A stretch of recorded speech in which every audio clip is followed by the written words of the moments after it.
Perezida wa Cameroon Paul Biya, umwe mu bayobozi bamaze igihe kirekire ku butegetsi, yarahiriye manda ya 7 nyuma y'amatora ataravuzweho rumwe n'ubushyamirane mu ntara y'igihugu ivugwamo ururimi rw'icyongereza. Igihugu cya Madagascar cyiteguye icyiciro cya mbere cy'itora rya perezida, harimo abahoze ari abaperezida batatu bari imbere mu bahatanira uwo mwanya. Muri Tunisia, abaminisitiri 13 bashya bashyizwe muri guverinoma na minisitiri w'intebe Youssef Chahede yizera kuzabonera umuti ibibazo by'ubukungu. Impunzi ibihumbi z'abanyamozambike barimo gusubira iwabo bava muri Malawi nyuma y'uko umwuka mubi woroshye mu ishyaka Frelimo riri ku butegetsi muri Mozambique.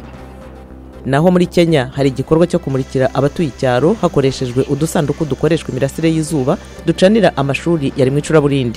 Ubwo buryo buranafasha gukemura ibibazo byaturukaga ku ikoreshwa rya peteroli.